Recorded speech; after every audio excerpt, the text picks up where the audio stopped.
નમસ્કાર સાથીઓ, હું દિશાંત પટેલ આપ સૌનું સ્વાગત કરું છું મીરા એકેડમી પર. બરાબર છે. તો આપણે રોજની જેમ જે સેશન લઈને આવતા હોઈએ એવી રીતનો સેશન આજનો નથી. બરાબર, આજનો જે આપણો સેશન છે એ સેશન કઈ રીતનો છે કે ભાઈ જે મોસ્ટ શું કહે કે અત્યારે સમાજની અંદર ચર્ચિત વિષય છે એવા વિષય ઉપર આજે આપણે ટોપિક લઈને આવ્યા છીએ. અને ટોપિક શેનો છે તો કે યુસીસી એટલે કે યુનિફોર્મ સિવિલ કોડ, સમાન નાગરિક સંહિતા. બરાબર છે. હિન્દી ભાષાની અંદર જોશો કાં તો ઇંગ્લિશમાં જોશો તો બહુ બધા આર્ટિકલ્સ તમને મળી જશે અને બહુ બધી એની ઉપર ડિબેટ્સ પણ મળી જશે. પણ સ્પેસિફિક ગુજરાતી લેંગ્વેજમાં શું કહે કે આની ડિબેટ પણ એટલી ઉપલબ્ધ નથી કે ના તો આની ચર્ચાઓ બહુ ઉપલબ્ધ છે. બરાબર છે.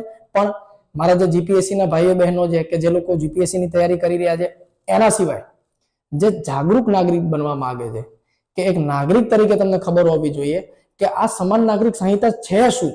કેમ કે 2019 થી સરકાર શું કહેવાય કે એક શું કહે કે મનમંથનથી ચાલી રહી છે કે ભાઈ અમે યુસીસી લાગુ કરશું. જ્યારથી 370 હટાવી દીધી છે અમે, એ તરત પછી એમનો જે નેક્સ્ટ ગોલ આવી રહ્યો છે એ બે વસ્તુ ઉપર છે. એક તો સીએ ઉપર અને બીજો યુસીસી ઉપર. કેમ કે તમે જ્યારે બી બીજેપીનો મેનિફેસ્ટો જોશો તો એની અંદર તમને બે ત્રણ વસ્તુ કોમન દેખાશે. કઈ? 370 અમે હટાવીશું, એ એમણે હટાવી દીધી. બીજી યુસીસી હતી અને ત્રીજી સીએએ હતો, મતલબ સિટીઝન એમેન્ડમેન્ટ એક્ટ. બરોબર છે. આ ત્રણ વસ્તુ એની પ્રાઇમરી હતી કે અમે કરીશું. તો જ્યારે 370 હટાવીને એક ચર્ચાનો વિષય બહુ જોરશોરથી સમાજની અંદર ચાલવા માંડ્યો અને એ છે સમાન નાગરિક સંહિતા. તો ત્યારથી લોકોની વચ્ચે એક બહુ ચર્ચિત વિષય થઈ ગયો કે ભાઈ આ સમાન નાગરિક સંહિતા છે શું. પહેલો પ્રશ્ન. બીજો પ્રશ્ન કે સમાન નાગરિક સંહિતા નહોતી તો એ પહેલા શું હતું, એટલે કે વ્યક્તિગત કાનૂન કે પર્સનલ લો શું છે. સમાન નાગરિક સંહિતા લાવીએ તો એનાથી કયા કયા સમુદાયોને ફાયદો છે અને કોને એનું નુકસાન છે. બરાબર છે. અચ્છા, જે શું કહેવાય કે ધર્મની અંદર સમાન નાગરિક સંહિતા નથી, અત્યારે તો એક બી ધર્મમાં નથી. બરાબર છે. તો એની અત્યારે વર્તમાનમાં એ ધર્મની અંદર કયા લો થી શું કહે કે કાર્ય થઈ રહ્યું છે. બરોબર. આ બધી જ ચર્ચાઓ જે છે એ ખૂબ જ અગત્યની થઈ ગઈ છે. હવે એમાં એક નવું શું કહેવાય કે એ આવ્યું છે કે ભાઈ ગુજરાત ઉત્તરાખંડ પછી બીજું સ્ટેટ બનશે કે જે યુસીસી ને લાગુ કરશે. બરાબર. તો આપણે હવે મોટા મોટી એ વસ્તુ સમજવાની છે કે જ્યારે સંવિધાન બની ગયું હતું 1947 શું કહે કે જ્યારે સંવિધાન આપણને 1949 આપી દીધું હતું અને લાગુ આપણે એને કરવાનું 1950 થી ચાલુ કરી દીધું 26 જાન્યુઆરી થી. તો જ્યારે આર્ટિકલ 44 યુસીસી માટે આપેલો હતો, સમાન નાગરિક સંહિતા માટે અનુચ્છેદ 44 ઓલરેડી આપેલો હતો રાજ્ય નીતિ અને માર્ગદર્શનના સિદ્ધાંતમાં, તો પછી એને અત્યારે ચર્ચાનો વિષય કેમ બન્યો એ ખરેખર રસપ્રદ છે. કેમ કે આટલા વર્ષો સુધી આની વાત જ કેમ ના થઈ અને એકદમથી જ 2019માં આટલો બધો ચર્ચાનો વિષય બન્યો કરી. અચ્છા, ચર્ચાનો વિષય તો હતો પણ મોસ્ટલી કોના માટે કે જે લોકો તમારી જેમ તૈયારી કરી રહ્યા છે એના માટે. જે બીજા લોકો છે કે જે આ વિડીયો કદાચ જોશે જેને તૈયારી નથી કરવાની એ લોકો માટે આ ચર્ચિત વિષય નહોતો, પણ આજકાલ તો દેશના દરેક લોકો માટે યુસીસી એક ચર્ચિત વિષય બની ગયો છે. તો એટલો મહત્વપૂર્ણ ટોપિક છે. બરાબર છે. હવે યુસીસી ની જરૂરિયાત શું છે? અચ્છા, યુસીસી શું ગુજરાત માટે કે શું ભારત માટે અનિવાર્ય છે અત્યારની પરિસ્થિતિઓ પ્રમાણે? જો અનિવાર્ય છે તો એવી કઈ પરિસ્થિતિઓ શું કે 1947માં હતી કે જેના કારણે એ અનિવાર્ય નહોતો એ સમયે. બરાબર છે. તો સંવિધાન સભાને લાગુ નતો કર્યો 1950માં. તો એવું તો એ સમયે શું પરિસ્થિતિઓ હતી અને એવી અત્યારે કઈ પરિસ્થિતિઓ ચેન્જ થઈ ગઈ છે કે જેના લીધે સમાજ એ માગણી કરી રહ્યું છે કે યુસીસી આવવું જોઈએ. અને બીજી વસ્તુ કે માગણી સમાજની છે કે પછી એક પાર્ટી સ્પેસિફિક ને સપોર્ટ કરતા લોકોની છે, એની પણ આપણે ડિબેટ જોઈશું. બરાબર છે. તો ઓવરઓલ આપણે જોવાનું છે કે યુસીસી ખરેખર ભારત માટે અત્યારે અનિવાર્ય છે કે નહીં. જો છે તો કઈ રીતે છે, એની અંદર કયા કયા પ્રાવધાન આવવા જોઈએ, કયા પ્રાવધાન ન આવવા જોઈએ કે જેનાથી ધન વિશેષની જનતા આહત ના થાય. બીજું કે એના સંબંધમાં જે જનજાતિઓ છે એમને કઈ પ્રોબ્લેમ ના થાય. તો એવા વિષયોને સાઈડ બાય કરવા જોઈએ કે ન કરવા જોઈએ કે એને પણ ઇન્ક્લુડ કરી લેવા જોઈએ. તો આ તમામ ડિબેટ જે છે એને આપણે આજે એક લેક્ચરમાં આવરવાનો પ્રયત્ન કરશું. બીજી વસ્તુ, જો વિદ્યાર્થી મિત્રો આવા ટોપિક ગુજરાતની અંદર કોઈ એકેડમી જે છે એ શું કહે કે ફૂલ લેન્થમાં લઈને આવતી નથી. દરેક લોકો એવું ચાહતા હોય છે કે ખાલી એમસીક્યુ બેઝ એમાંથી કયા કયા પ્રશ્નો બને એ આપી દઈએ એટલે વાર્તા પૂરી થઈ ગઈ. બરોબર. પણ મારે એના માટે નથી આપવું. કેમ? એનું રીઝન હું તમને કહું. બરોબર છે. તો આપણો ટોપિક શું છે કે ભારતમાં સમાન નાગરિક સંહિતા એટલે કે યુનિફોર્મ સિવિલ કોડ યુસીસી ની ઐતિહાસિક પૃષ્ઠભૂમિ અને વર્તમાન પરિસ્થિતિ. આ આપણો વિષય છે. તો ઐતિહાસિક પૃષ્ઠભૂમિને જોતા જોતા આપણે વર્તમાન પરિસ્થિતિ સુધી આવીશું. તો ત્યાં સુધી આપણે બધી જ ડિબેટ જે છે એ ડિબેટને આપણે જોઈ લઈશું. બરાબર છે? તમામ ડિબેટ આપણે ચર્ચા કરવાની છે. બરાબર? તો હવે એની અંદર કયા કયા મુદ્દા બની શકે? એક તો જો મુદ્દા ઉપર આવો એ પહેલા વસ્તુ એ સમજો કે વિષયની ગંભીરતા શું છે.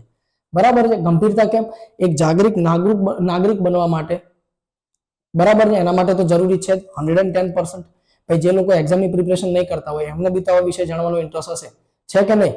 તો એક એના માટે કે પોલિટિકલ એટલે કે રાજનીતિક દ્રષ્ટિકોણ જે છે એ આખા દેશની અંદર ફ્લો થઈ રહ્યો છે, તો આપણે બી એ ભીડમાં જ સામેલ છીએ કે પછી આપણને તાર્કિક રીતે બી ખબર છે? પહેલી વસ્તુ એના માટે જરૂરી છે. બીજી વસ્તુ કોના માટે જરૂરી છે? કે જેને ખરેખરમાં શું કહે કે પ્રશાસનની અંદર એન્ટર થવું છે, એટલે કે ક્લાસ 1-2 ની એક્ઝામ આપવી છે. તો ક્લાસ 1-2 ની એક્ઝામમાં કઈ? તો કે જીપીએસસી મેન્સ જીએસ પેપર 2 જે છે અને યુપીએસસી માં બી જીએસ પેપર 2, બંનેમાં એક વસ્તુ આવે છે governance, public policy, Indian constitution and polity. તો પોલિટીનો એક બહુ જ મહત્વપૂર્ણ વિષય છે આ. પડી ગઈ ખબર? તો મેઇનલી પોલિટી માટે શું કહે કે એક બહુ મહત્વપૂર્ણ વિષય બની જાય. બીજું સોશિયલ જસ્ટિસ, સામાજિક ન્યાય જેવા વિષય માટે મહત્વપૂર્ણ બની જાય. તો વિચારો કે એકાદ પ્રશ્ન, કેમ કે ગુજરાતની અંદર લાગુ કરવાની વાત થઈ રહી છે, જીપીએસસી ની એક્ઝામ હમણાં જ લેવાશે પ્રિલિમ્સ, તો મેઇન્સમાં 100% બની શકે કે યુસીસી ઉપર તમને પ્રશ્ન પૂછી નાખે, પહેલી વસ્તુ. બીજું કોના માટે કામનું છે? તો કે ભાઈ જે પીએસઆઈ ની એક્ઝામ આપવાના છે આ વખતે, પીએસઆઈ ની એક્ઝામમાં નિબંધ માટે. તો આ તો જે વિદ્યાર્થી મિત્રો તૈયારી કરી રહ્યા છે એની માટે, બરાબર છે. જે તૈયારી કોઈ નથી કરતા એ લોકોને શું કહે કે કમ્પ્લીટ યુસીસી ની નોલેજ આવે, તો એના માટે બી આપણો પ્રયત્ન રહેશે. અને સાંભળજો, ખાલી યુસીસી ભણતી વખતે યુસીસી એકલું નહીં તમે સમજો, યુસીસી ની સાથે સાથે ભારતની એવી કઈ કઈ મજબૂરીઓ છે એ પણ તમે સમજશો કે આટલા વર્ષો સુધી આપણે લાગુ કેમ ના કરી શક્યા, અને હાલ પણ જો લાગુ કરી રહ્યા છીએ તો ક્યાંક ઉતાવળ તો નથી કરી રહ્યા ને. આ બધા જ પ્રશ્ન આપણે આજના ટોપિકમાં જોવાના છે, બરોબર છે. તો જો આપણો વિડીયો જે છે કે આપણો જે લેક્ચર જે કઈ રીતે સ્ટેપ બાય સ્ટેપ આગળ વધશે એનો હું તમને એક સમરી આપી દઉં. તો પહેલા આપણે બેકગ્રાઉન્ડ જાણીશું કે ભાઈ આ યુસીસી એક્ઝેક્ટલી ક્યાંથી આવ્યું અને એની જરૂર શું છે, બરોબર છે. બીજું એની શું કઈ ઐતિહાસિક પૃષ્ઠભૂમિ સમજીશું. પછી યુસીસી ઉપર સુપ્રીમ કોર્ટનો શું નિર્ણય છે એ જોઈશું. ગુજરાતમાં વર્તમાન પરિસ્થિતિ શું છે એની જોઈશું. અને યુસીસી પર જાહેરમતી એટલે કે એઝ અ પબ્લિક તમારા લોકોનો મત શું છે.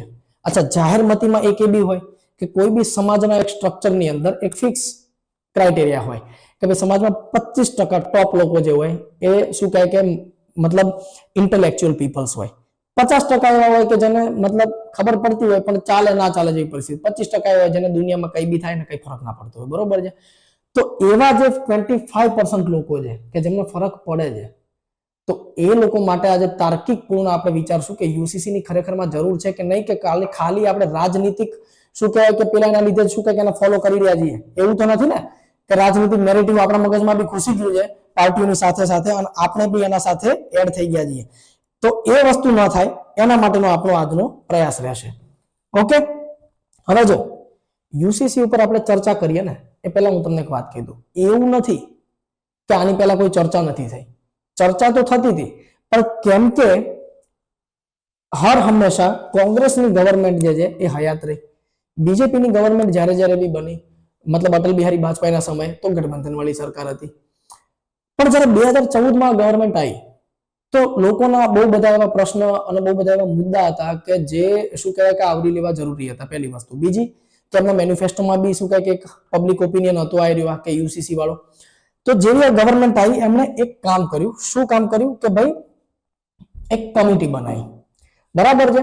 અને 2018માં 21નું જે વિધિ આયોગ આવ્યું, હવે જોજો ધ્યાનથી સમજો, 2018માં 21માં વિધિ આયોગ પ્રમાણે તો જો 2018માં જે શું કહેવાય કે જે વિધિ આયોગ આવ્યું એ લોકોએ મતલબ શું કહે કે આમના અધ્યક્ષ હું તમને કહી દઉં, બીએસ ચૌહાણ આમના અધ્યક્ષ હતા. બીએસ ચૌહાણ એ આમના અધ્યક્ષ હતા, બરોબર છે. 21માં વિધિ આયોગના રિટાયર્ડ જજ રહી ચૂકેલા છે, બરોબર છે. તો એમના અનુસાર સૌથી પહેલો મત આમણે આપ્યો. અને મત શું આપ્યો આમણે એ ઇન્ટરેસ્ટિંગ છે મત જે આપ્યો એ. અને કેમ ઇન્ટરેસ્ટિંગ છે જોજો. તો તો બીએસ ચૌહાણે એવું કીધું કે ભારતમાં ન તો, ધ્યાનથી સમજજો, યુસીસી ની જરૂર છે. આ ન તો પકડજો, બધા નથી લાગતો, ન તો પકડજો. 2018 માં આવીને આવું કહે છે, જ્યારે કે 2018 માં જે સરકાર હતી એ સરકારની શું કહે કે મનસા હતી કે આવે, પણ જો શું કહે છે કે જરૂર નથી. બીજું, યુસીસી ની આવશ્યકતા પણ નથી, આવશ્યકતા પણ નથી. બરોબર છે, યુસીસી ની જરૂર પણ નથી અને આવશ્યકતા પણ નથી. ઓકે, બંને વસ્તુ કીધી. અને ત્રીજી વસ્તુ શું કીધી કે ભારતમાં હાલ યુસીસી ની કોઈ ઉપયોગિતા પણ નથી. તો વિચારો, ત્રણેય બોલ્ડ સ્ટેટમેન્ટ આપી દીધા. યુસીસી ની ભારતમાં ઉપયોગિતા પણ નથી.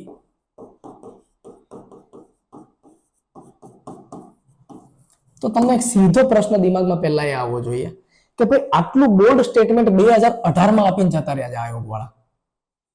બરાબર છે, જો 2018 માં આટલું બોલ્ડ સ્ટેટમેન્ટ આપ્યું છે વિધિ આયોગે, તો પછી સરકાર કેમ મને લાવવા માંગે છે? એ તો પ્રશ્ન છે કે સરકાર તો આખા દેશ ઉપર ઇમ્પ્લિમેન્ટ કરવા માંગતી હતી, પણ કેમ કે 2018 નું વિધિ આયોગ જે છે એના આ રીતના બોલ્ડ સ્ટેટમેન્ટના કારણે સરકારને એક વખત ફરીથી શું કહેવાય કે વિચારવા પર મજબૂર થવું પડ્યું કે શું ખરેખર આપણે ઉતાવળ તો નથી કરી દેતા ને? આ કેમ આવું કહેવાય તમને હું આગળ કહીશ હજી. બરાબર છે, એમને નથી કહેતું આ વિધિ આયોગ. આના જે કારણો છે કહીશું તમને આગળ કે શું છે. એના પછી હવે ગવર્મેન્ટ તો ગવર્મેન્ટ હોય, નેરેટિવ તો બનાવવાની. બરોબર છે, તો ગવર્મેન્ટે બીજો એક પ્રયત્ન શરૂ કર્યો અને શું કર્યો કે 22મું વિધિ આયોગ જે આવ્યું 2023 માં લાસ્ટમાં, બરોબર છે, તો 22મા વિધિ આયોગની અંદર એમણે શું કહેવાય કે ફરીથી એક વખત ટ્રાય કર્યો કે યુસીસી ની જરૂર છે કે નહીં એ મુદ્દો ફરીથી એક વખત ઉપાડો. બરોબર છે, તો આ સમયે શું કર્યું એમણે કે 2023માં કયો વિધિ આયોગ કીધું મેં તમને? લગભગ આઈ થિંક 22મો વિધિ આયોગ. હા, 2023માં 22મા વિધિ આયોગ પ્રમાણે યુસીસી ને જાહેર મતી એટલે કે પબ્લિક ઓપિનિયન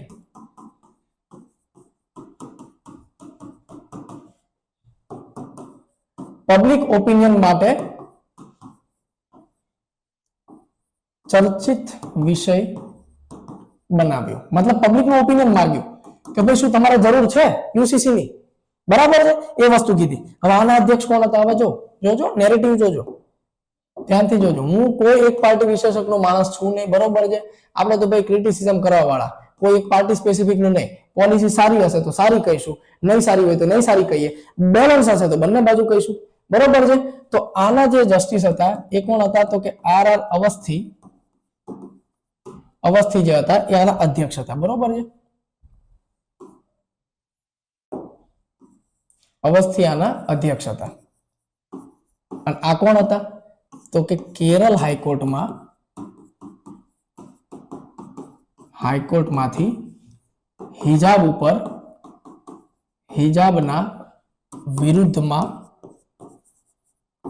ચુકાદો આપ્યો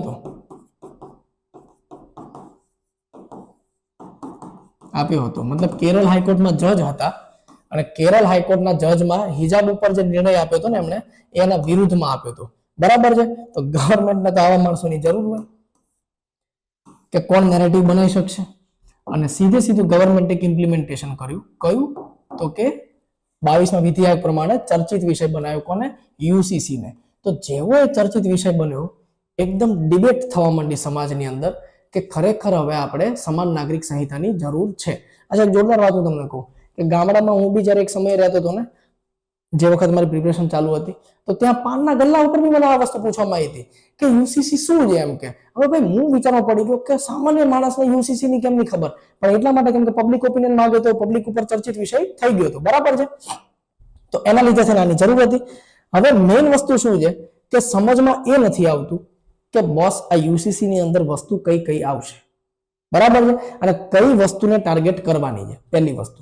બરોબર, બીજી વસ્તુ કે આટલા વર્ષો સુધી ચર્ચા ના થઈ તો એ કેમ ચર્ચા ના થઈ ભાઈ? એ બી તો ખબર હોવી જોઈએ. તો જો મુખ્ય કારણ સમજો તમે એક દિવસ પહેલા બી ચર્ચા કરી હતી, આજ ફરીથી હું તમને કહી દઉં. ભારત એક વિજાતીય સમાજ છે, ત્યાંથી સમજજો. અને વિજાતીય સમાજ જે હોય ને ત્યાં આગળ એક કાનૂન બનાવવો બહુ મુશ્કેલી વાળું કામ છે. એક કેમ કે દરેક માણસના સમાજના પેરામીટર્સ અલગ અલગ હોય અને એ અલગ અલગ પેરામીટર્સના લીધે એક સમાન કાનૂન બનાવો એ મતલબ કેમ કે જો આ દંડનીય કાનૂન તો છે ને, દંડનીય અપરાધમાં કાનૂન સેમ બની શકે. ભાઈ સિવિલ કાનૂનમાં એટલે કે માણસ જીવન જીવે છે એનું એના સમાજના રિચ્યુઅલ્સ પ્રમાણે જીવે છે. હવે એની અંદર એક સમાન કાયદો લાવી કઈ રીતે શકાય? કેમ એવું હું તમને કહું છું એ સમજજો ધ્યાનથી. કારણ એ છે કે આપણે સાંપ્રદાયિક બિન સાંપ્રદાયિક દેશ છીએ, પણ આપણી બિન સાંપ્રદાયિકતા યુરોપ જેવી થોડી ન છે. આપણી બિન સાંપ્રદાયિકતા કેવી છે કે જરૂર પડે ધર્મમાં હસ્તક્ષેપ પણ થશે અને સુધાર પણ થશે. બરોબર છે. હવે યુસીસી ક્યાં આગળ લાગુ પડે? તો ભાઈ એમ કહી દે એક વખત કે ભાઈ સ્ટેટ અલગ અને રાજ્ય અને શું કહે કે ધર્મ અલગ, તો સ્ટેટ એકવાર કાનૂન બનાવી દેશે તો ધર્મ ઇન્ટરફિયર કરવા નહીં આવી શકે અને માનવું પડશે. આપણે તો એવા છીએ નહીં. આપણે શું છીએ કે ભાઈ સ્ટેટ અને ધર્મ એકબીજાના કદમથી કદમ મિલાઈને ચાલશે. તો કદમથી કદમ મિલાવવા વાળા વચનની અંદર જો આવો એક કાનૂન બને તો ક્યાંથી મેળ પડે ભાઈ? જોજો અત્યારે બધું તમને એવું લાગશે કે યુસીસી નો આવવું જોઈએ. બરોબર છે. હમણાં આપણે ધીમે ધીમે ધીમે ધીમે એની ઉપર એક વન બાય વન સ્ટેપ ચડશું, સીડીઓ ચડશું, ત્યારે ખબર પડશે કે નહીં ભાઈ સારું બી છે, ખરાબ બી નથી બિલકુલ. બરાબર છે. તો એટલા માટે જે ડિબેટ છે એ મુખ્ય ડિબેટ એ છે કે વિજાતીય સમાજની અંદર કેટલી વિજાતીયતાઓ જો સમજો ધ્યાનથી. ભાષાકીય વિજાતીયતા છે, ધાર્મિક વિજાતીયતા છે, સીધો ટાર્ગેટ કરે છે ધાર્મિક વિજાતીયતાને. ત્રીજી વસ્તુ નૃજાતીય વિજાતીયતા છે. નૃજાતીય એટલે કે જે આદિવાસી જેને આપણે શું કહીએ છીએ કે જે જનજાતિઓ છે એ જનજાતિઓમાં સૌથી વધારે સંઘર્ષ શેનો છે? નૃજાતીયતાનો છે. સીધું સીધું કનેક્ટ છે યુસીસી જોડે. તો આ રીતની સાંસ્કૃતિક અચ્છા મેઇન વસ્તુ કલ્ચરમાં કેટલી બધી શું કે સંસ્કૃતિઓમાં કેટલો બધો વિભેદ છે. એ દરેકને તમારે એક તાતણે બાંધવાની વાત છે. બરાબર છે. સીધી વસ્તુ હું તમને કહું, વસ્તુ શું થઈ છે સમજજો. કે માનો કે કોઈ એક સોયની અંદર દોરો પુરવવો છે અને આ સોયનું કાણું અહીંયા આગળ છે. તો માનો કે 10 સોય તમારી પાસે પડી છે, બધાનું કાણું અહીંયા આગળ છે, હું એક દોરો નાખું તો 10 સોયમાં જાય કે ના જાય? હવે એક સોયમાં અહીં કાણું છે, એકમાં અહીં કાણું છે, એકમાં અહીં કાણું છે, એકમાં ફરથી ઉપર કાણું છે. એવી સોયોને એક તાતણે બાંધવા માટે કેટલી વધારે પડતી મુશ્કેલી શું કહે કે માંથી ગુજરવું પડે એનો તો અહેસાસ થઈ જ શકે તમને. બસ આ સેમ છે કે દોરો આપણી પાસે યુસીસી નો છે, સોય બધી અલગ અલગ છે. પડી ગઈ ખબર? અને એમાંથી આપણે એક કાનૂનને પસાર કરવાનો છે. જો આ ડિબેટ સમજાતી હોય તો આપણે ડિબેટ કરવા માટે તૈયાર છીએ. બરાબર છે.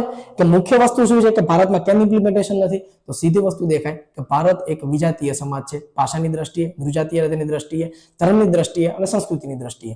બરાબર છે. આટલી આપણામાં વિજાતીયતા છે અને એ પછી પણ આપણે એક સજાતીય સમાજ બનાવવા માટે શું કહે કે યુસીસી જેવી વસ્તુ કરી. સજાતીય સમાજ નથી બનાવો, સમાજ વિજાતીય જ રહેશે, પણ એક સમાન કાનૂન બનાવવા માટે આપણે યુસીસી ની જરૂર છે. યુસીસી દંડાત્મક કાનૂન નથી, સિવિલ કાનૂન છે. બરોબર છે. એટલે સિવિલ કાનૂન દીવાની કાનૂન છે. દીવાની કાનૂન એક થઈ શું કહે કે અલગ અલગ હોઈ શકે, દંડાત્મક કાનૂન એક જ હોઈ શકે. બરાબર છે. આટલું સમજાય છે? આટલું સમજાતું હોય તો આપણે આગળ વધીએ. આમાં આગળ ડિબેટ બી આવશે કે પર્સનલ લો શું છે અને કઈ રીતે ધર્મને અલગ અલગ કાનૂન આપવામાં આવ્યા હતા એ હવે આપણે સમજવાનું છે. જુઓ તો પહેલી જ વસ્તુ શું કહે છે આપણને, જો હવે આપણે આપણા ટોપિક ઉપર પહોંચી ગયા કે સમાન નાગરિક સંહિતા અને એનો ઐતિહાસિક પૃષ્ઠભૂમિ.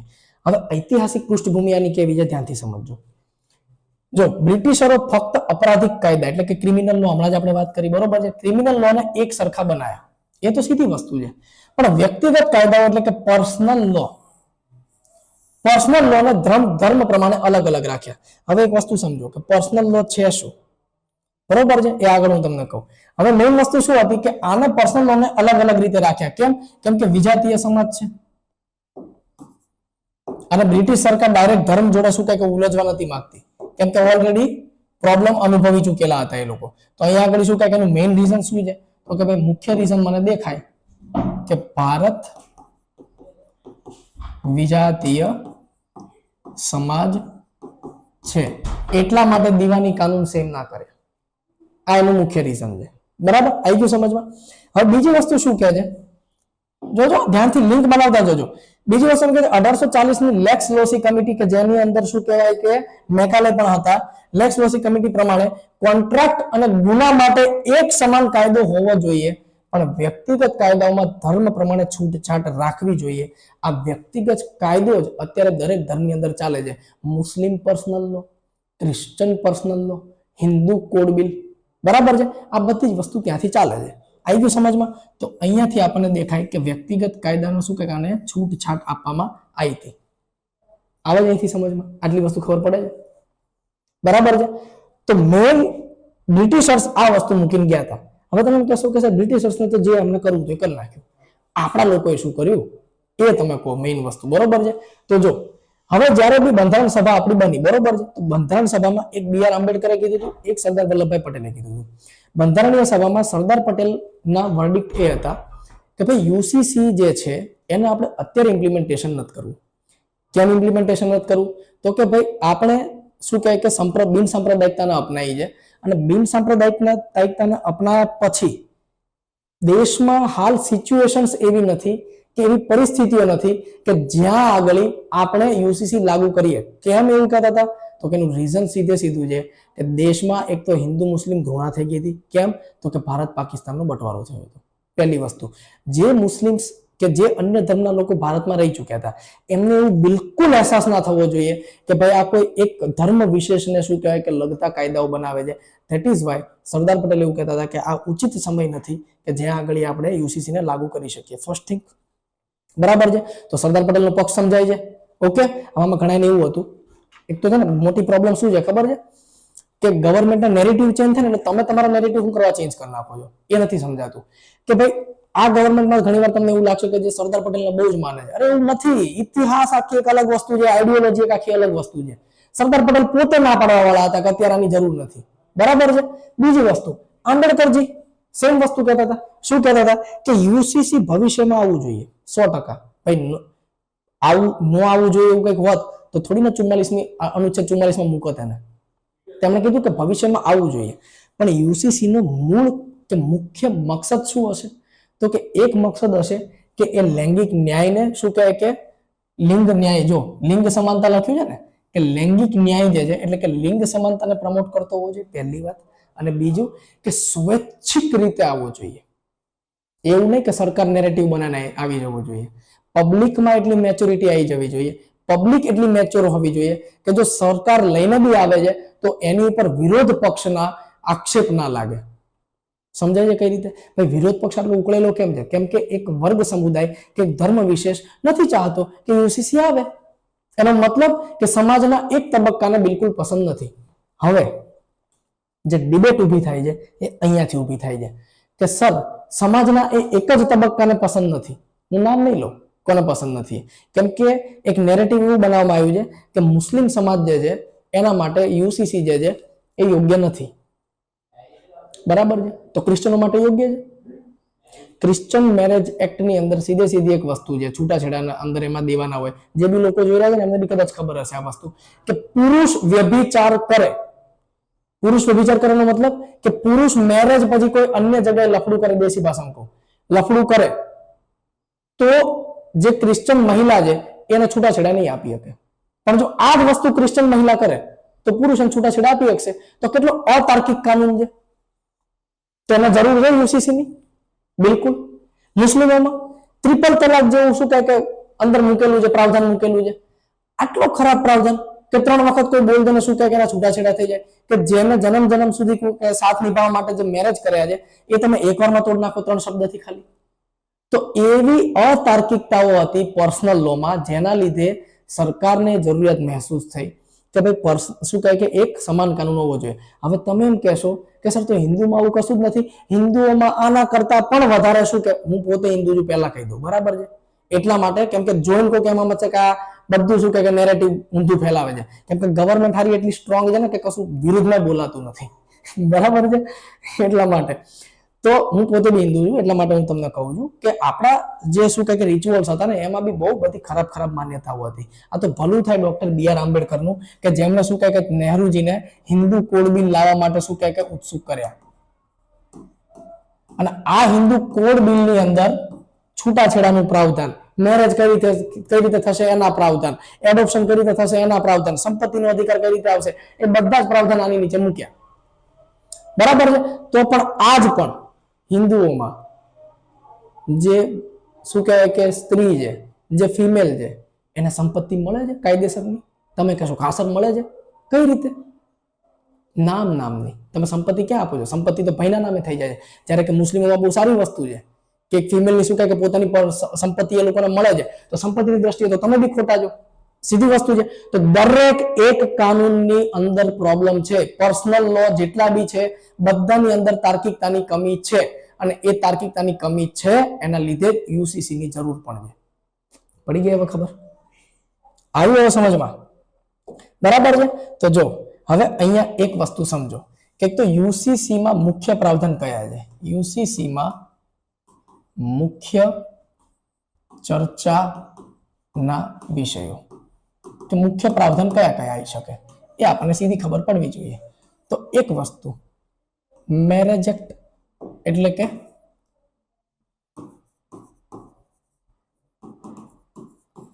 મેરેજ એક્ટ કોમન હોવો જોઈએ.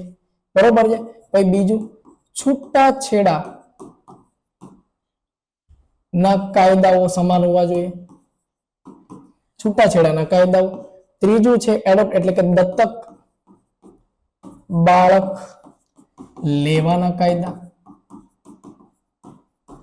કાયદા સમાન હોવા જોઈએ. બરોબર છે. અને ચોથી વસ્તુ છે સંપત્તિના અધિકાર.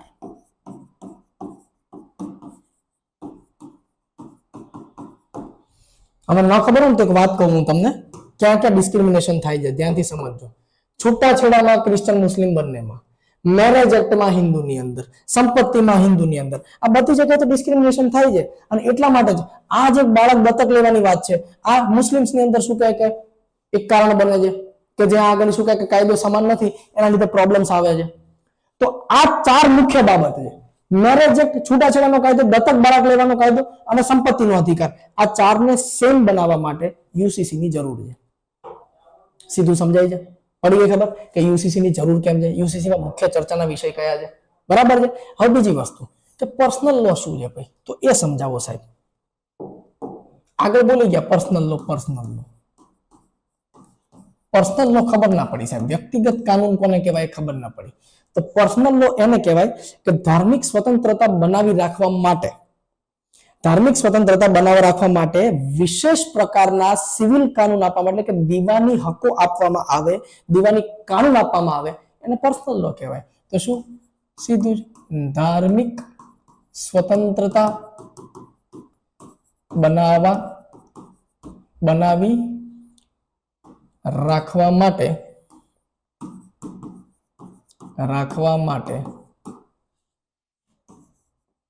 અમુક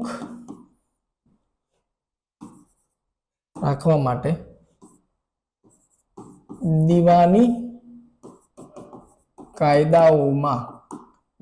કાયદાઓમાં અપાતી છૂટ શું છે? પર્સનલ લો.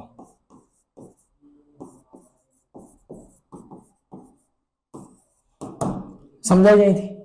બરાબર છે. જે બી લોકોને એક્ઝામ આપવાની છે અને પીએસઆઈ ની એક્ઝામ આપવાની છે, બરોબર છે, જીપીએસસી ની આપવાની છે, હજી બી કહી દઉં છું, જીપીએસસી માં બહુ ચાન્સ છે પીએસઆઈ ની એક્ઝામમાં વખતે કે શું કહે કે નિબંધ પૂછી મારે યુસીસી માંથી. એટલે કમ્પ્લીટ જોજો અને વ્યવસ્થિત સમજજો. બરોબર છે. બીજું, જીપીએસસી માં જેને મેઇન્સ પેપર લખવાનું છે એમને બી કહું છું કે એના માટે બી બહુ આઈએમપી ટોપિક છે. બરોબર. પબ્લિક પોલ કરાવીને ટોપિક લેવામાં આવી રહ્યો છે અત્યારે તમારી સામે, અને એકદમ વિસ્તૃત. હું 100% તમને કહું છું આટલું વિસ્તૃત ક્યાંયથી ચર્ચા નહીં મળે. બરોબર છે. કેટલા બધા આર્ટિકલ્સ ફેદી માર્યા છે ત્યારે જેના ટોપિક બનાવ્યો છે. ઓકે, ચલો.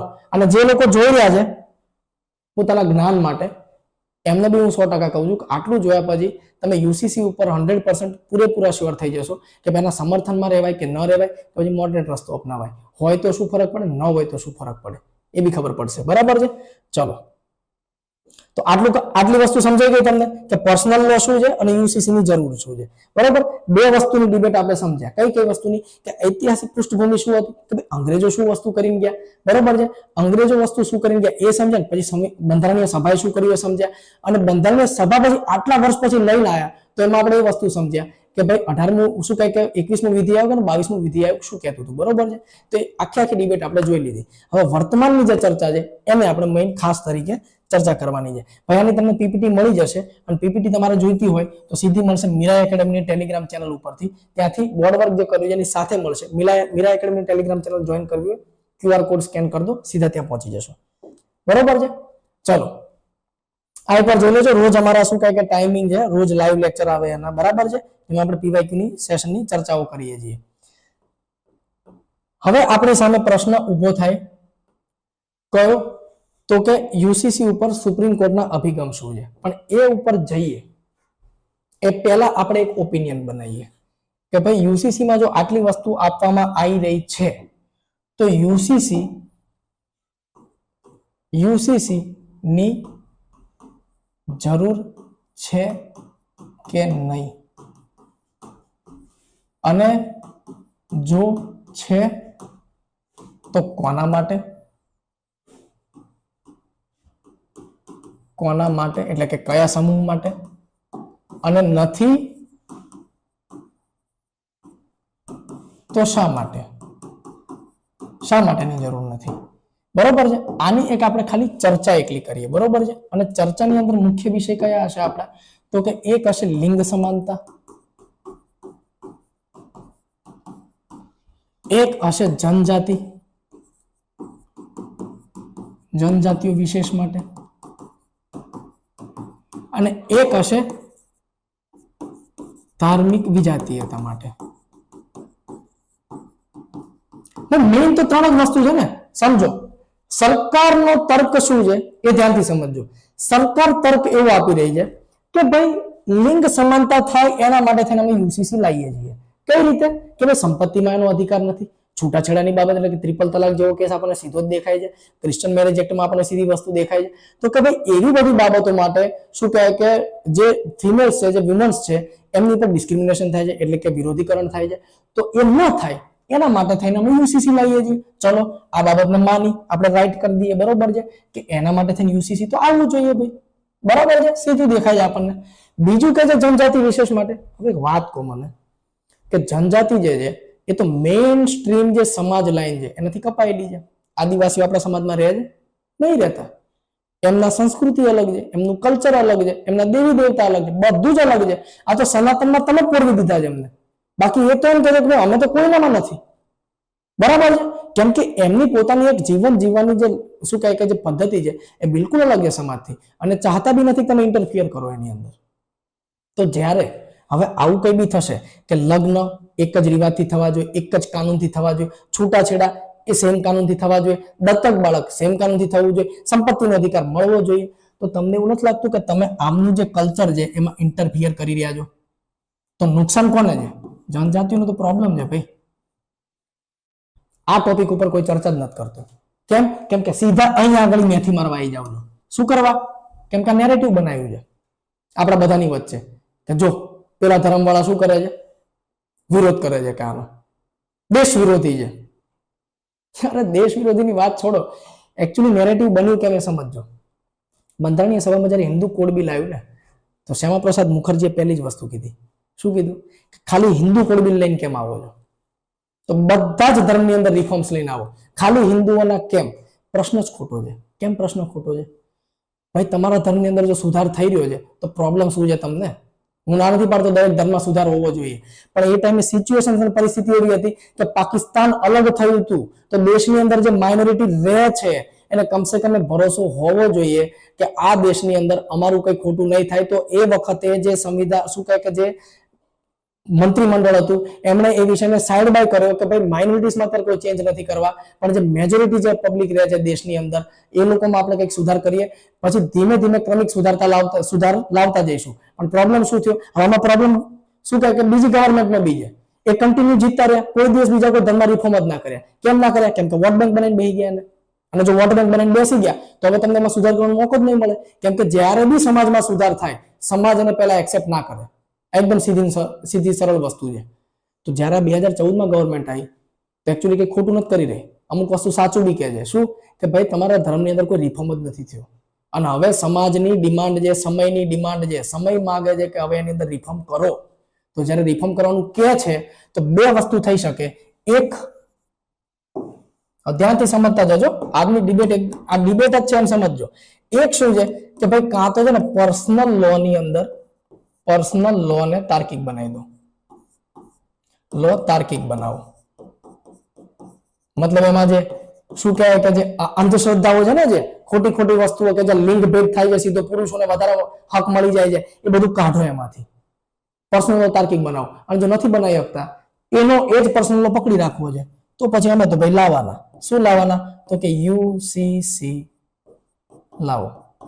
આ બે જ અધિકાર વધે, પછી ત્રીજો કોઈ વસ્તુ વધે નહીં. સીધી વસ્તુ છે. તો સરકાર આના માટે પ્રયત્ન નથી કર્યો એવું નથી. આના માટે બહુ પ્રયત્ન કર્યા સરકારે. સરકારે બી કર્યા, સુપ્રીમ કોર્ટે બી કર્યા, બંને પ્રયત્ન કર્યા. આ કરવા કોઈ તૈયાર નથી. અને જો આ કરવા તૈયાર નથી તો આ લાવવું ફરજિયાત છે. હવે એમ કહેશો કે સર હિન્દુઓ માટે હિન્દુ કોડ બિલ બની ગયું ભાઈ, હવે એની અંદર એમેન્ડમેન્ટ થઈ શકે, પણ તમે તો પર્સનલ લો જ ટચ કરવા નથી દેતા. That is wrong. પડી ગઈ ખબર? તો સરકારની જે જીદ છે, જીદ નથી, એકચ્યુઅલી સમાજની અણસમજણ પણ છે કે જ્યાં આગળ એમને પર્સનલ લોમાં કોઈ ચેન્જ નથી કરવા. તમે માનો સરકારની વાત? કહો કે અમે તાર્કિક બનાવી દઈશું બધા પર્સનલ લો. સરકાર કાલ એમ કહેશે કે યુસીસી કઈ વાંધો નહીં, અત્યારે જરૂર નથી, ભવિષ્યમાં ક્યારેક લાવીશું. એટલે સરકારે છોડી દીધું કે રાજ્ય વિચારે રાજ્યને યુસીસી લાવવું હોય તો રાજ્ય લાવી શકે છે. પડી ગઈ ખબર? કેમ કે દેશવ્યાપી વિરોધ સરકાર નથી ચાહતી. આવી ગયું સમજમાં? ચલો હવે જોઈએ આપણે કે સુપ્રીમ કોર્ટનું શું કહેવાય કે આની ઉપર સ્ટેન્ડ શું છે. તો જો સુપ્રીમ કોર્ટ અલગ અલગ કાયદાઓમાં એને અલગ અલગ કેસમાં કીધું હતું. શાહબાનો કેસ 1985 માં બન્યો. તેમાં સુપ્રીમ કોર્ટે પહેલું જ કીધું કે ક્રિમિનલ કાયદા મુજબ, જો હવે આવશે જોજો, સીઆરપીસી 125 જે બીએનએસએસ 144 પ્રમાણે છે અત્યારે, ભાઈ પહેલા સીઆરપીસી હતી, બરોબર છે, એ જ અત્યારે બીએનએસએસ છે, ભારતીય ન્યાય સુરક્ષા સંહિતા, અરે ભારતીય નાગરિક સુરક્ષા સંહિતા, બીએનએસએસ. તો સીઆરપીસી 125 હતી, એ જ બીએનએસએસ માં 144 છે. અને શું કહે છે ધ્યાનથી સમજો. મુજબ શાહબાનોના પતિ પાસેથી ગુજારો મળવો જોઈએ એવો ચુકાદો આપ્યો. સીધી વસ્તુ છે, બરાબર છે. 125 શું કહે છે ખબર છે? કે તલાક જ્યારે થાય ને, છૂટાછેડા જ્યારે થાય ત્યારે 125 પ્રમાણે, સીઆરપીસી 125 પ્રમાણે કાયદો છે કે ભાઈ એનો પતિ જે ગુજારા ભથ્થાની રાશિ આપશે એની પત્નીને. બરાબર? સિમ્પલ વસ્તુ સમજાય છે? ખબર છે શું થયું આ ચુકાદાના વિરુદ્ધમાં? અને જો કેટલી હિપોક્રેસી છે જુઓ તમે સરકારની બી, ગજબ હિપોક્રેસી છે. મતલબ બંને સરકારને આપણે તો લપેટવાની છે, બરોબર છે. તો શું કહે છે, જો આ ચુકાદા વિરુદ્ધ, આ ચુકાદાનો વિરોધ થયો બરોબર છે મુસ્લિમ પર્સનલ લોમાં, અને સરકારે મુસ્લિમ મહિલા સુરક્ષા કાયદો 1986 પાસ કર્યો, જેનાથી ચુકાદાની અસર ઘટી ગઈ. હવે ધ્યાનથી સમજજો. 1985 માં પહેલી વાર રામ મંદિરના દરવાજા ખુલે છે, 86 માં. તો રામ મંદિરના દરવાજા ખુલ્યા કોની સરકારમાં? તો કે ભાઈ રાજીવ ગાંધીની સરકારમાં. તો એક બાજુ એવું દેખાઈ રહ્યું છે કે હિન્દુ સ્પેસિફિકની સરકાર છે, અને બીજી બાજુ જરા કેસ આવ્યો તો કે ના અમે હિન્દુની સરકાર નથી. તો મુસ્લિમોને ખુશ કરવા માટે આ જે શું કહે કે સીઆરપીસી 125, ભાઈ સુપ્રીમ કોર્ટે કેટલી તાર્કિક વાત કરી કે સીઆરપીસી 125 પ્રમાણે લિંગ ભેદ ન થાય, લિંગ સમાનતા માટે એને ગુજારા ભથ્થાની રાશિ મળવી જોઈએ. આમણે શું કર્યું? જો કાયદાનું નામે ગજબ રાખ્યું છે, મતલબ અહીંયા જોરદાર દેખાય કે મુસ્લિમ સુરક્ષા કાયદો 1986 પાસ કર્યો. સુરક્ષા કાયદો પાસ કરી અને આને નાબૂદ કરી દીધી. તો આ કેવી સુરક્ષા? આ કેવી સુરક્ષા કે આ કાયદો જ કાઢી નાખ્યો? પડી ગઈ ખબર? તો પહેલી વસ્તુ કે જ્યાં સુપ્રીમ કોર્ટે વ્યવસ્થિત કેસ આપ્યો તો સરકારે એને પલટી કાઢ્યો. એટલે કઈ શું કહે કે કઈ ફાયદો થયો નહીં, પર્સનલ લોમાં કોઈ ચેન્જ ના થયો. અને પર્સનલ લોમાં ચેન્જ ના થયો તો વાત ત્યાં ને ત્યાં ઊભી રહી ગઈ કે ભાઈ આ શું પ્રોબ્લેમ છે કે દીવાની કાનૂન બધાને અલગ અલગ છે, એમાં કોકને કેમ ભોગવવાનો હોય? હિન્દુમાં તો મળે છે, આમનામાં કોન્ટ્રાક્ટ મેરેજ હોય છે, મુસ્લિમ્સમાં તેના લીધે પ્રોબ્લેમ હતી કે 3-4 મહિનાના પૈસા મળશે કે એના પછી નહીં મળે. જ્યારે કે સુપ્રીમ કોર્ટ એમ કહેતી હતી કે ભાઈ સીઆરપીસી 125 પ્રમાણે પૈસા આપો એમને. અને આમણે કાયદો કેવો બનાવ્યો? મુસ્લિમ મહિલા સુરક્ષા અધિનિયમ. સરસ. મતલબ હિપોક્રેસી શીખવી હોય તો ગવર્મેન્ટ જેવી હિપોક્રેસી કોઈ ના શીખવાડે, બરોબર. અને સુરક્ષાના નામે શું કહે કે જે સુરક્ષા મળતી હતી એ જ છીનવી લીધી. Very good. હવે જો બીજો કેસ જોવો, સરલા મુદગલ કેસ 1995. શું કીધું? બહુ વિવાહ જેવા લિંગ ભેદના વિરુદ્ધ કોર્ટે યુસીસી ફરજિયાત જણાવી. બિલકુલ ભાઈ, બહુ વિવાહ શેમાં આવે છે? એક તો બહુ વિવાહનો પ્રોબ્લેમ હતો અને બીજું ક્રિશ્ચિયન મેરેજ એક્ટનો પ્રોબ્લેમ હતો. એ બંનેમાં એમણે શું કીધું? ભાઈ બહુ વિવાહ જેના થતા હોય તો બહુ વિવાહ તો મોટા ભાગે પુરુષ જ કરે છે ને મેઇન સ્ટ્રીમ લાઈનમાં. તમે થોડી ના આદિવાસી છો, તમે થોડી ના જનજાતિ છો. જનજાતિઓના નિયમ હોય, મેઘાલયમાં એક ટ્રાઇબ છે કે જે કરે છે, જ્યાં આગળ એવું છે કે શું કહે કે મહિલાઓ બહુ વિવાહ કરે, આ સમાજમાં તમે એક્સેપ્ટ કરશો? મહિલા બહુ વિવાહ કરે નહીં, પણ પુરુષ કરે ચાલે. તો અહીં બી પર્સનલ લો બ્રેક થાય છે તાર્કિક પર્સનલ લો બિલકુલ નથી, સીધું દેખાય છે. ત્રીજો કેસ જો કયો આવે છે, બરોબર છે, જોન વલ્લથમ કેસ 2003. શું કહે છે? સુપ્રીમ કોર્ટે કહ્યું કે વ્યક્તિગત કાયદાઓ સમાન ન્યાયના વિરોધી છે અને યુસીસી આવશ્યક છે. અહીં ચોખ્ખું કહી દીધું. કેમ કેવું પડ્યું? કેમ કે આ વ્યક્તિગત કાયદાઓ જે હતા ને એમાં ક્યારે તમે ચેન્જ કરવા તૈયાર ના થયા. સરું પકડીને બેસી રહ્યા આપણે છેક સુધી. હે ક્યાંથી ક્યાં પહોંચી ગયા? સાદું કોમ્પ્યુટર આવતું હતું, ત્યાંથી લેપટોપે પહોંચ્યા, પામ ટોપે પહોંચ્યા, એના પછી એન્ડ્રોઈડ ફોન આવ્યા, આઈફોન આવ્યા, એન્ડ્રોઈડમાં બી ક્યાં છે, ટેકનોલોજીકલી ક્યાં પહોંચી ગયા? સમાજ હજી એનું જ ધોઈને બેઠા છીએ, પર્સનલ હજી એના જ ધોઈને બેઠા છીએ, આરક્ષણ હજી એનું જ પકડીને બેઠા છીએ. કેટલી બધી વસ્તુમાં શું કહે કે સામાજિક ચેન્જ જ નથી, કેમ કે કોઈ ગવર્મેન્ટની એવી ઈચ્છા શક્તિ જ નથી કે સમાજને એક સાચી દિશામાં લઈને જઈએ. બરોબર છે. અહીં તો ડેમોક્રેસીના નામે એક જ વાત છે કે જ્યારે બી કોઈ સુધારા આવે હેડો વિરોધ કરવા. તાર્કિકતાથી વિચારો તો ખરા કે કામનું બી છે કે નહીં. અચ્છા, સરકારની બી એક ભૂલ છે. સરકાર જ્યારે બી કોઈ સ્ટ્રોંગ સરકાર આવે તો પબ્લિકને પૂછ્યા વગર સીધો સુધારો કરી દેવો છે. અરે પેલા પૂછો તો ખરા સુધારા કયા કયા કરવાની જરૂર છે, શું નવું એમેન્ડમેન્ટ કરવાની જરૂર છે કે જૂનામાં જ કઈ સુધારો થાય એવો છે? તો યુસીસી સીધી લાવવાની ક્યાં જરૂર છે? પર્સનલ લોમાં બી તો ચેન્જ થઈ શકે. એક કેસ શું કહે છે? શાયરાબાનો કેસ 2017 ટ્રિપલ તલાકનો મુદ્દો જો આવ્યો, આ તો સંસદમાં શું કહે કે એકદમ આમ એવો પકડીને રાખ્યો તો બીજેપી કે જાણે આજના જ હું કઈ ખાડ નાખી વિપક્ષને. અને શું કીધું? સુપ્રીમ કોર્ટ તાત્કાલિક ટ્રિપલ તલાક અમાન્ય ઠરાવ્યું. Very good. આ નિર્ણય યુસીસી તરફ એક મહત્વપૂર્ણ પગલું માનવામાં આવે છે. અહીંથી તો જન્મ થયો યુસીસી નો. અચ્છા, સરકાર ચાહતી હતી બી ખરી અને એવો કેસ સરકારને મળી બી ગયો. બરાબર છે. તો જે યુસીસી ના મૂળ નખાયા આટલા વર્ષો પછી એ આ કેસથી નખાય, એટલે આ કેસ એકદમ આઈએમપી બની જાય આપણા માટે. કે પ્રશ્નની અંદર આનો તો શું કહેવાય કે એ આવવો જ જોઈએ. શું આવવો જોઈએ? તો કે ભાઈ રેફરન્સ આનો તો આપણને મળવો જ જોઈએ. હવે વાત કરીએ ગુજરાતની. ગુજરાત કેમ કેમ ઉતાવળું થઈ ગયું? ઉત્તરાખંડે લાવી દીધું, એના પછી ગુજરાત બીજું સ્ટેટ કેમ બની રહ્યું છે ભાઈ? બરાબર છે. તો ગુજરાતમાં યુસીસી લાવવાના અમુક કારણો તો એવા છે કે સરકાર ચાહે છે. બીજું મોટું કારણ એ છે કે કેન્દ્ર સરકાર, બરાબર છે, કે જે ગુજરાતને કઈ બી કરાવી શકે એમ છે. તો સીધું જ કીધું છે કે ગુજરાતમાં યુસીસી લાગુ કરવાની તૈયારી ચાલી રહી છે. 2024માં ઉત્તરાખંડ પછી બીજું સ્ટેટ આપણે બનવાના છીએ. બરોબર છે. મુખ્યમંત્રી ભૂપેન્દ્ર પટેલ અને ગૃહમંત્રી અમિત શાહ, જો આવ્યું ગૃહમંત્રી અમિત શાહ કેન્દ્રના છે, અહીંના થોડી જાય. ગુજરાતમાં યુસીસી સમિતિ રચવાની ઘોષણા કરી છે. બરોબર છે. યુસીસી સમિતિની જે ઘોષણા કરી છે એ અધ્યક્ષનું આઈ થિંક નામ ભૂલું છે, કોઈ નામ જોઈ લેજો. બરોબર છે. કંઈક દેસાઈ છે આઈ થિંક એમની સરનેમ, હું એક્ઝેક્ટલી નામ ભૂલી ગયો છું. ગુજરાતમાં યુસીસીના મુદ્દા પર મુસ્લિમ સમુદાય અને અન્ય સંગઠનોમાં અલગ અલગ અભિપ્રાય છે. જો પહેલો પ્રોબ્લેમ છે અહીંયા આગળ તમને આવવાનો જ આવવાનો. કેમ? કેમ કે મેં તમને કીધું કે હિન્દુમાં પ્રોબ્લેમ નથી, કેમ કે Hindu code bill already reform માટે આવી ગયું છે, સામાજિક સુધાર માટે. હજી બી કહું છું, તમે ધ્યાન રાખીને સમજો, બે ધર્મને અલગ અલગ પાડતા જ નહીં. બરોબર છે. હિન્દુઓ માટે હિન્દુ કોડ બિલ બની ગયું છે, એની રિફોર્મ માટે આ હવે એક સમગ્ર રિફોર્મ છે બધા ધર્મની અંદર. બરોબર છે. તો જેટલા બી ધર્મની અંદર પર્સનલ લોમાં રિફોર્મ નથી થયા એમને પ્રોબ્લેમ થવાનો જ, અને એ જ છે અન્ય સંગઠનો. કેમ કે બીજા નંબરની સૌથી વધારે વસ્તી છે એટલે એમને અલગથી લખ્યું છે, બાકીના અલગથી લખ્યું છે. તો રિફોર્મ જ્યારે બી સમાજમાં થવાનું, કઈ નવીનીકરણ થવાનું, તો પેલા પેટમાં તો દુખવાનું જ સમાજને. બરાબર છે. આવી ગયું સમજમાં? તો એમની પ્રોબ્લેમ બી છે. હવે મેઇન વસ્તુ આપણે જોવાની છે કે ગુજરાતમાં જે રીતે આવે એ રીતે જ્યારે ઇમ્પ્લિમેન્ટેશન આવશે તો આપણે ફ્રેમવર્ક જોઈ લઈશું કે ગુજરાતમાં કયા કયા મુદ્દા ઉપર યુસીસી સમાન થવાની છે, મતલબ સમાન નાગરિક સંહિતા કયા કયા મુદ્દા ઉપર લાગવાની છે. મેઇન વસ્તુ એ છે કે પબ્લિક ઓપિનિયન એટલે કે લોકો શું વિચારે છે યુસીસીના વિચારમાં.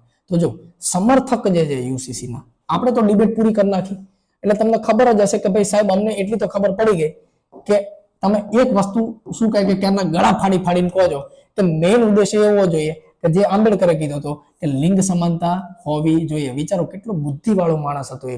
1949માં કહે છે કે યુસીસી આવવું જોઈએ અને આવવું જોઈએ તો લિંગ સમાનતા માટે આવવું જોઈએ. કોઈના બી મગજમાં આ વિચાર આવે? ન આવે. સીધો ધર્મનો જ વિચાર આવી જાય ડાયરેક્ટ જ. અરે ભાઈ, તમારા ઘરમાં એક કેરેક્ટર તમારી જોડે રહે છે, માની જેમ રહે છે, દીકરીના તરીકે રહે છે, કાં તો પત્નીના તરીકે રહે છે, તમે એનું કોઈ દિવસ વિચાર્યું જ નહીં. સીધી વસ્તુ છે. તો એક લિંગ સમાનતા છે. વેરી ગુડ, ચલો એ તો થવું જ જોઈએ.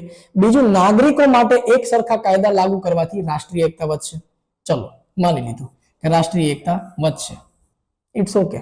પણ હાલ તો એવું દેખાઈ રહ્યું છે કે વિરોધોના લીધે રાષ્ટ્રીય એકતા વધવાની જગ્યાએ ઘટી રહી છે. બરોબર છે. અને ત્રીજી વસ્તુ શું કહે છે કે ધર્મ આધારિત કાયદાકીય ભેદભાવ દૂર થશે. આ 100% છે કે ધર્મ આધારિત કાયદાકીય ભેદભાવ છે ને દૂર થશે. ભાઈ જે ધર્મની અંદર બહુ હાર્ડ કાનૂન છે ફિમેલ્સ માટે, એમને બહુ જ પ્રોબ્લેમ થાય છે, બરોબર છે, તો એ તો દૂર થશે, 100%ની વાત છે, બરોબર છે. ચલો, આ થઈ ગઈ જાહેરમતીના ફાયદા કે જે લોકો શું કહે કે એના પક્ષમાં છે. હવે વિપક્ષ શું કહે છે? તો વિપક્ષ વાળા એવું કહે છે કે જેના પક્ષમાં નથી જે લોકો, એ એવું કહે છે કે તે અલ્પસંખ્યકોના ધાર્મિક અધિકારો એટલે કે સીધો રિલીજન ફ્રીડમ આર્ટિકલ 25 પર અસર કરશે. ભાઈ મને એ નથી સમજાતું કે આના સિવાય અનુચ્છેદ 29 પણ છે, 29 અને 30 પણ છે. ત્યાં આગળ તમે સંસ્થા બનાવી શકો છો, ધર્મની શિક્ષા આપી શકો છો, એ બધું જ કરી શકો છો. પર્સનલ લોમાં જે અતાર્કિક વસ્તુ છે એ કાઢવા માટે જો એવું થતું હોય અને એમાં જો અલ્પસંખ્યકોને પ્રોબ્લેમ થતો હોય તો મારા મગજમાં પ્રશ્ન હજી નથી બેસતો, બરાબર છે. કેમ નથી બેસતો એનું હું તમને રીઝન કહું. આટલા કેસ મેં તમને કીધા ને, એના સિવાય એક કેસ હું બી લખીને લાવ્યો છું અને હું તમને કેસ કહું. શબનમ હાશમી કેસ. શબનમ હાશમી કેસની અંદર શું કહેવાય કે વાત એ થઈ હતી કે મુસ્લિમ પર્સનલ લો પ્રમાણે એને શું કહે કે બાળક દત્તક લેવું હતું અને પર્સનલ લો પ્રમાણે દત્તક ના લઈ શકી. શું ખોટું કરતી હતી એ સ્ત્રી એક દત્તક બાળક લઈને? તો એવું બી નથી કે કઈ અલ્પસંખ્યકોનો પ્રોબ્લેમ જ થશે આનાથી, ભાઈ બની શકે ફાયદો બી થાય. પણ વાંક ટોટલ આઈને ક્યાં અટકી જાય છે કે તમે માઇનોરિટી એટલે કે અલ્પસંખ્યકોને સરકાર જઈને પૂછે કે તમે કહો કે કઈ કઈ વસ્તુની અંદર અમે ચેન્જ કરી શકીએ કે જેનાથી તમારો ધર્મમાં રિફોર્મ બી થઈ જાય અને એવું શું ના કરીએ કે જેથી તમારી સંસ્કૃતિ જે છે એને ઠેસ ના પહોંચે. હવે છે કે એવું ખબર છે, આ બાજુ આ પક્ષ એમ કે છે અમે કહીએ એમ જ થાય, સરકાર એમ કે છે અમે કહીએ એમ જ થાય. બે કેસમાં થશે એવું કે બંને હાથ થશે. જ્યારે કે વચગાળાનો રસ્તો કેમ ના નીકળે? બુદ્ધના દેશની અંદર જો મધ્યમ માર્ગ જ ના નીકળે તો પ્રોબ્લેમેટિક છે આપણી ફિલોસોફી ઉપર, બરાબર છે. હવે બીજી વસ્તુ શું કહે છે કે ખાસ કરીને મુસ્લિમ સમુદાય માટે આ ખતરનાક હોવાનું માનવામાં આવે છે. ભાઈ આ જે મુદ્દો છે ને, હા મેં જ શું કહે કે મુદ્દા બનાવ્યા છે, એવું કશું નથી. અને મુદ્દા બનાવ્યા બી ક્યાંથી છે તો કે આર્ટિકલ્સ પરથી. અને કયા આર્ટિકલ્સ પરથી? તો કે હિન્દુના, ધ હિન્દુના માંથી બનાવ્યા છે, ઇન્ડિયન એક્સપ્રેસ માંથી બનાવ્યા છે, જે દેશના સૌથી ટોપ ન્યૂઝપેપર જેમાંથી અને જેમાંથી ટોપ એડિટર લખે જેમાંથી આપણે બનાવ્યું છે, બરોબર છે. તો એવું કહે છે કે મુસ્લિમ સમુદાય માટે આ ખતરનાક હોવાનું માનવામાં આવે છે. ખતરનાક હોવાનું એટલા માટે માનવામાં આવે છે કેમ કે સૌથી વધારે રિફોર્મ એમના પર્સનલ લોમાં થવાના છે, બરાબર છે. એ એમને મોટો પ્રોબ્લેમ છે. હું એટલે જ તો કહું છું કે એ માઇનોરિટીનો જે પક્ષ છે એ પક્ષને કમસે કમ ગવર્મેન્ટ સાંભળે તો ખરી. અને ગવર્મેન્ટ કેવી ખરી કે ભાઈ જેટલું ઇન્ટરેસ્ટનું છે એને કાઢ નાખશું. અને જે તમને એવું લાગે કે તમારી સંસ્કૃતિ એનાથી હનન થાય છે તો એ તમે સરકારને કહી દો, એની ઉપર શું કહે કે કોઈ જાતનો કાનૂન અમે બનાવશું નહીં યુસીસી ની અંદર. આ બી તો રસ્તો થઈ શકે કે નહીં? તો બરોબર છે કે આવું થઈ શકે. ત્રીજી વસ્તુ શું કહે છે કે કેટલાક લોકો માને છે કે યુસીસી ને રાજકીય ઉદ્દેશ માટે ઉપયોગ કરેલો. આ એકદમ સાચી વાત છે, આ બિલકુલ ખોટી વાત નથી. એકચ્યુઅલમાં જે તાર્કિકતાપૂર્ણ રીતે આની ચર્ચા થવી જોઈએ એ રીતે નથી થતી. આની ચર્ચા રાજકીય મુદ્દા માટે જ થાય છે. કઈ રીતે ખબર છે? સીધું મેં તમને કીધું એ જ કે જે બિચારા વિરોધ કરે છે યુસીસી નો એને સીધું એમ કહે છે તું દેશદ્રોહી છે. કઈ રીતે? તો આવ્યું સમજમાં? એટલે એ એક રાજકીય નેરેટિવ તો બની ગયું છે, એમાં કોઈ ચાહે ગમે તે કે એ 100% વાત સાચી છે. હવે મેઇન વસ્તુ એ છે કે આમાં આપણે રસ્તો કયો કાઢી શકીએ બોસ? જે મુખ્ય વાત છે તો રસ્તો કાઢવાની છે ને. તો જો મેઇન વસ્તુ શું કહે છે, સમાપન તરફ આપણે જો નિષ્કર્ષ કાઢવા જઈએ તો એવું કહે છે કે ભારતના યુસીસી પર ચર્ચા બંધારણ, ધર્મ, લિંગ સમાનતા અને રાજકીય તત્વો વચ્ચે સંતુલન લાવવાનો પ્રશ્ન તરીકે જોવામાં આવે છે. ચલો કોઈ વાંધો નહીં. અને બીજું શું કહે છે કે સુપ્રીમ કોર્ટ વિવિધ ચુકાદાઓમાં યુસીસી માટે ભલામણ કરી છે પરંતુ જાહેરમતી અને રાજકીય પરિસ્થિતિના કારણે હજી સંપૂર્ણપણે અમલમાં આવી નથી. સુપ્રીમ કોર્ટ કહી રહ્યું છે, વાત સાચી છે, પણ જાહેરમતી ભાઈ જો સુપ્રીમ કોર્ટના ખાલી કહેવાથી કશું નથી થતું. સુપ્રીમ કોર્ટ નો ડાઉટ કે એની પાસે સુપ્રીમ સત્તા છે એ કરવાની, પણ અંતિમ સત્તા તો શું કહે કે સંસદ પાસે કે કોઈ કાનૂન બનાવશે. હવે સંસદ કાનૂન બનાવવાનો કોઈ વાંધો નથી, બરાબર છે, પણ એક કાનૂન કમસે કમ એવો હોવો જોઈએ કે જે પબ્લિક ઓપિનિયન આપસમાં ટકરાય નહીં, બરાબર છે. એક મધ્યમ માર્ગ એનો નીકળવો જોઈએ. તો એ જ આપણા અન્ય સુઝાવો હશે. અન્ય મહત્વપૂર્ણ સુઝાવ શું હોઈ શકે? જો હવે ધ્યાનથી સમજજો. વ્યક્તિગત કાયદાના કારણે ભ્રષ્ટ આચરણને દૂર કરવામાં આવે. પહેલી વસ્તુ તો વ્યક્તિગત કાયદા એટલે કે પર્સનલ લો જે છે ને, પર્સનલ લો ની અંદર જે ભ્રષ્ટ આચરણ છે ને એને દૂર કરી દેવામાં આવે તો બી એક ફાયદો જ છે. તાર્કિક બનાવી દો, બરોબર. એને બીજું શું કહે છે, જે રાજ્યમાં યુસીસી લાગુ કરવામાં આવે એ પહેલા અલગ અલગ ધર્મો વચ્ચે સકારાત્મક ચર્ચા વિચારણા નિમ્નલિખિત વિષયો પર કરવામાં આવે. જો સીધું જ આપણે આગળ ક્યારના ચર્ચા કરીએ છીએ કે યુસીસી જે બી રાજ્યમાં લાવ્યું હોય તમારે ત્યાં અલગ અલગ ધર્મોને શું કહે કે બેસાડો અને એની સાથે સકારાત્મક ચર્ચા કરો. કયા કયા વિષય પર કરો? તો કે એક બહુવિવાહ પર કરો, બીજું શેના પર કહે છે કે અંતર ધર્મ અને અંતર જાતીય વિવાહ માટે કરો. સીધી વસ્તુ છે ને, એ તો આજ બી પાપ છે. તો લવ જિહાદ, ઘર વાપસી, આવા શબ્દો સાંભળતા જશો તો ત્યાં આગળ બી આ નેરેટિવ બની શકે. અને કયો છે ભાઈ, જો કોઈ બીજા કોઈ જોતા હોય ને, હું કોઈ લવ જિહાદ ને સપોર્ટ નથી કરતો, અને એવું છે શું શું નથી એ એક્ઝેક્ટલી જે લોકો વિરોધ કરે છે ને એમને ખબર નથી. બરોબર છે કે ઓરિજિનલ લગન છે કે ભાઈ કોઈ ટ્રેપ ના હિસાબે છે. કેરળ સ્ટોરી મેં બી જોયું છે. એવું થાય તો એ એબ્સોલ્યુટલી રોંગ છે. બરાબર છે. પણ હવે તમે એમાં એક્ઝામ્પલ એવી રીતે આપી દો કે કોઈ ખરેખરમાં બે જણા છે કે જેમને લવ મેરેજ કર્યા છે અંતર ધર્મની અંદર, તો એમાં કઈ ખોટું બી નથી. સીધી વસ્તુ છે. બરોબર છે. એવી જ રીતે અંતરજાતીય, એક તો આ બી તો પ્રોબ્લેમ છે. આપણને એમાંથી તો કોઈ ફુરસત નથી મળતી કે તું નીચ વર્ગ હું ઉપરનો વર્ગ. બરાબર છે.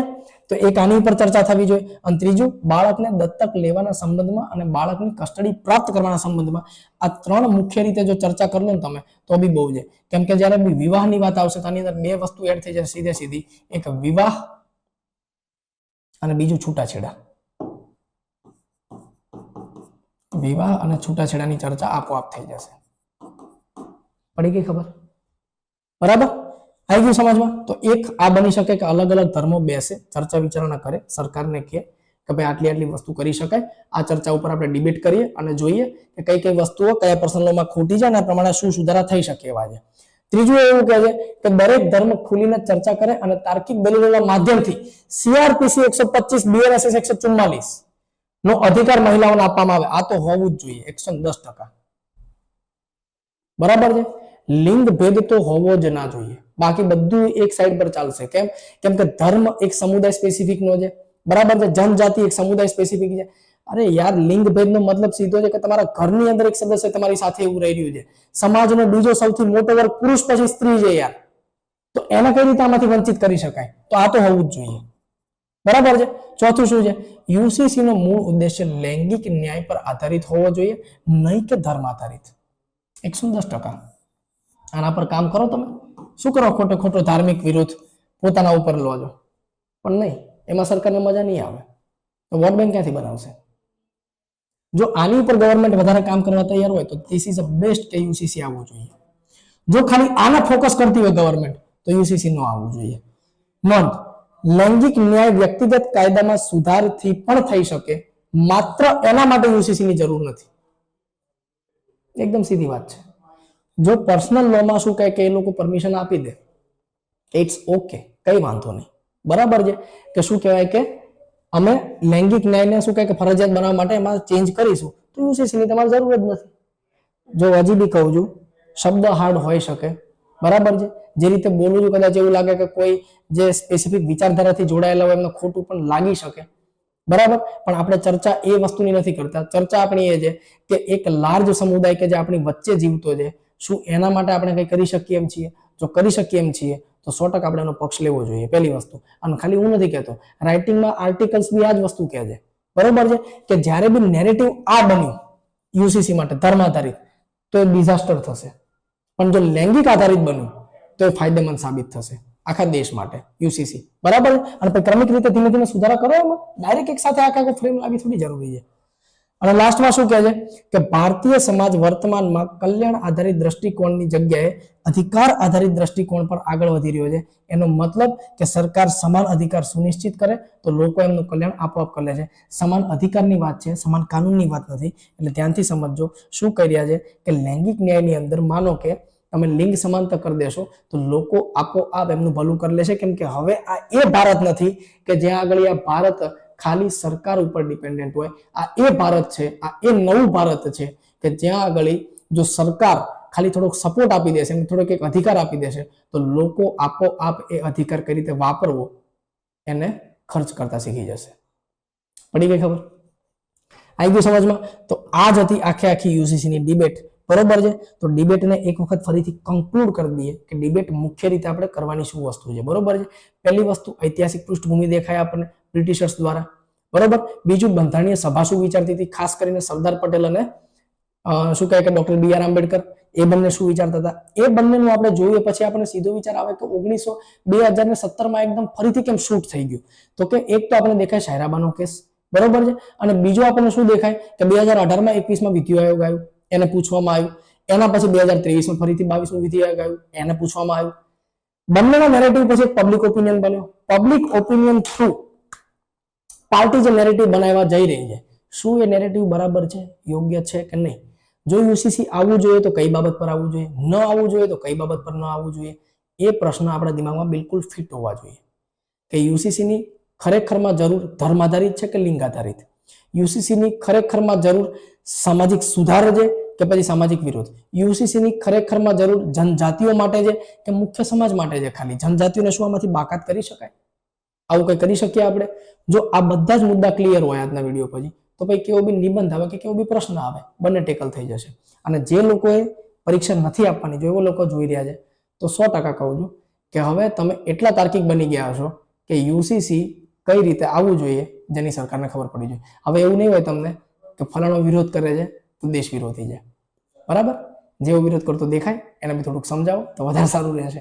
ચલો, તો એની સાથે જ આપણે લેક્ચરને પૂર્ણ કરીએ, બરોબર છે? જેટલા બી મિત્રો નવા ચેનલને જોઈ રહ્યા હોય એક વખત ચેનલને શું કહે કે લાઈક કરી દેજો, શેર કરી દેજો અને સબસ્ક્રાઇબ કરવાનું બિલકુલ ભૂલતા નહીં, બરોબર છે? તો આવી જ રીતના ડિબેટેબલ અને સમાજને લગતા બહુ સારા ઇસ્યુ છે એને આપણે ચર્ચા કરતા રહીશું. મળીએ નેક્સ્ટ કોઈ ટોપિકમાં. ત્યાં સુધી જય હિન્દ, જય ભારત.